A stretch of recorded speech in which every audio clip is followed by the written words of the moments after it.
हे guys, welcome back to the channel of Ayurveda Marathi. तर खूप लोकांची रिक्वेस्ट होती की पॅन्क्रियाजवर व्हिडिओ नाही आहे. तसं तर पॅन्क्रियाज खूप इम्पॉर्टंट टॉपिक आहे, पण त्यात सगळ्यात जास्त विचारणारा टॉपिक कोणता आहे तर बॉडी ऑफ पॅन्क्रियाज. तर आज आपण तोच घेणार आहोत, बॉडी ऑफ पॅन्क्रियाज. हा एक शॉर्ट व्हिडिओ आहे, म्हणून मी तुम्हाला खूप शॉर्टमध्ये तो सांगणार आहे. सगळ्यात आधी पॅन्क्रियाजला जेव्हा आपण क्रॉस सेक्शनमध्ये बघतो तर आपल्याला ट्रायंग्युलर फिगर दिसतं. सो ट्रायंग्युलर फिगरमध्ये आपल्याला हे कळले की 3 बॉर्डर्स असणार आहे आणि 3 सरफेसेस असणार आहेत. ओके, हे क्लिअर असेल. ते बॉर्डर कोणकोणते आहेत आणि सरफेसेस कोणकोणते आहेत तर मी इथे सांगते. 3 बॉर्डर्स कोणकोणते आहेत तर अँटेरियर, सुपिरियर आणि inferior. Okay, so we'll consider this anterior, Superior and inferior. And surfaces कोणते कोणते आहे तर this will be anterior, this will be the posterior and this will be the inferior. कळलं? आय होप ह्या डायग्रामनी तुम्हाला लक्षात राहील की बॉडी ऑफ पॅन्क्रियाजमध्ये 3 सर्फेसेस आणि 3 बॉर्डर्स असतात. आता आपण रिलेशन्स बघून घेऊया पटकन. तर anterior border which is this, मी इथे लिहिते. Anterior border is related with the root of मेसोकोलॉन.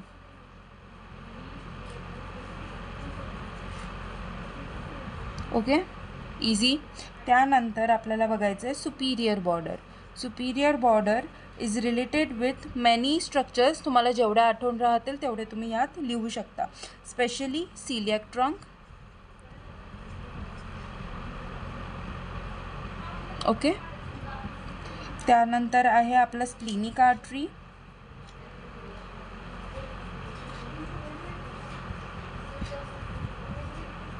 And then we have the hepatic artery. Okay, हे कळलं. लास्टमध्ये आपण काय बघणार आहोत, inferior border. And inferior border is related with the superior mesenteric vessels. Superior mesenteric vessels. Okay, so these are the borders of the pancreas, body of pancreas. Okay friends, तर आता आपण surfaces बघूया. तर सरफेसेसमध्ये काय काय इम्पॉर्टंट आहे तर सगळ्यात आधी आपण 3 सर्फेसेसपैकी अँटेरियर सरफेस घेऊया.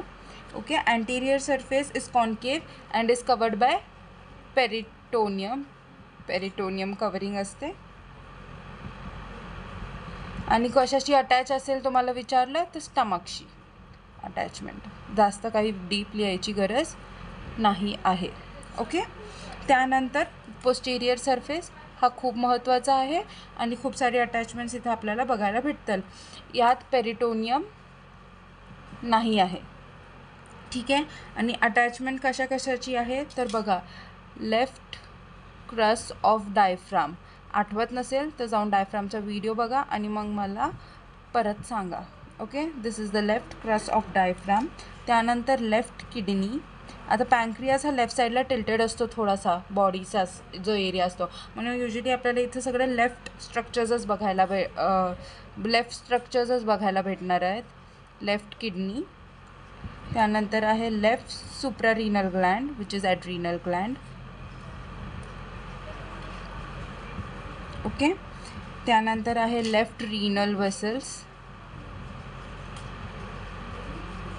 आणि तुम्हाला आठवली तर स्प्लिनिक वेन पण तुम्ही लिहू शकता. आणि त्यानंतर आपल्याला बघायचे आहे last, that is the inferior surface which is also has the peritoneal covering is present in this also. आणि यात तुम्हाला इम्पॉर्टंट काय लिहायचं आहे तर डिओडेनो जेज्युनल. एक सेकंड, मी तुम्हाला थोडंसं विजिबल करते. डिओडेनो जेज्युनल फ्लेक्झर. कारण की आपल्याला माहिती आहे की डिओडेनम हे पॅन्क्रियासच्या बेसिकली कर्वमध्ये लाय करतं, किंवा असं म्हणू शकतो आपण की डिओडेनमच्या कर्वमध्ये पॅन्क्रियाज लाय करतं. म्हणून हे ज्या बॉडी ऑफ पॅन्क्रियाज आहे त्याचा संबंध कशाशी येतो तर डिओडेनो जेज्युनल फ्लेक्झरसोबत. जरी एवढेच तुम्ही रिलेशन्स लिहिले एक्झाममध्ये तरी पण तुम्हाला चांगले मार्क्स भेटतील. So all the best for your exams, friends. Thanks for watching the video patiently.